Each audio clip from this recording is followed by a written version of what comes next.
Magandang umaga, narito ang update ukol sa maging lagay ng ating panahon.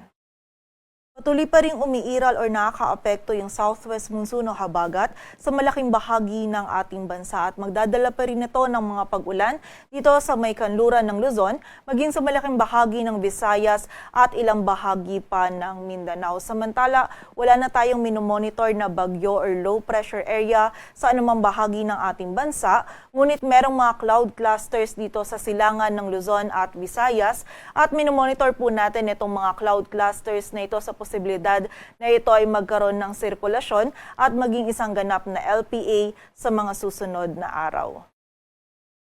At para nga sa maging lagay ng panahon ngayong araw ng Sabado, huwag pa rin po natin kalilimutan yung ating mga payong at kapote kapag tayo ay lalabas dahil meron pa rin tayong mga pag-ulan na mararanasan lalong-lalo na yan dito sa kanluran ng Luzon, partikular na yan dito sa Pangasinan, Zambales, Bataan, Cavite, Batangas, Occidental Mindoro, maging dito din sa bahagi ng Metro Manila, dulot po ito ng habagat. Sa pagsapit po ng tanghali hanggang sa gabi or madaling araw ay mas tumataas po yung tsansa nitong mga pag-ulan nito at paminsan-minsan ay mga malalakas na pag-ulan yung posible nating maranasan. Kaya pag-iingat po para sa ating mga kababayan sa posibilidad ng mga pagbaha at pagguho ng lupa. Samantala, sa nalalabing bahagi naman ng Luzon ay magiging bahagyang maulap hanggang sa maulap yung ating kalangitan. May tsansa pa rin ng mga biglaang pag-ulan, pagkilat at pagkulog, dulot pa rin ng habagat at ng mga localized thunderstorms. Yung mga regional offices po natin na nagpapalabas pa rin ng mga thunderstorm advisories or mga babala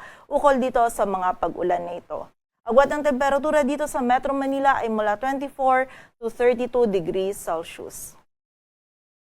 Samantala, may mga katamtaman at kung minsan ay mga malalakas na pag-ulan din na mararanasan dito sa buong bahagi ng Visayas, maging sa Palawan, Zamboanga Peninsula at Barm, dulot pa rin po ito ng habagat. Kaya muli po, doble ingat pa rin sa ating mga kababayan dahil nakita natin na magpapatuloy pa rin po yung mga pag-ulan nito, lalong-lalo na yung nandito sa Palawan at Visayas sa mga susunod na araw. Samantala, sa nalalabing bahagi naman nitong Mindanao ay meron tayong tsansa pa rin or mararanasan pa din ng mga biglaang pag-ulan, pagkilat at pagkulog, dulot pa rin po ito ng mga localized thunderstorms. And during severe thunderstorms, ito po mga pag-ulan nito ay posible pa rin hanggang sa mga malalakas na pag-ulan na maaari magdulot ng mga pagbaha at pagguho ng lupa, kaya pag-iingat pa rin po para sa ating mga kababayan.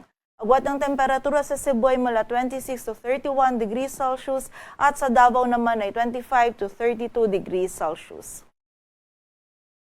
At para naman sa lagay ng dagat baybayin ng ating bansa, wala po tayong nakataas na gale warning, kaya malay makakapalaot yung mga kababayan nating mga isda, pati na rin yung may mga maliliit na sasakyang pandagat.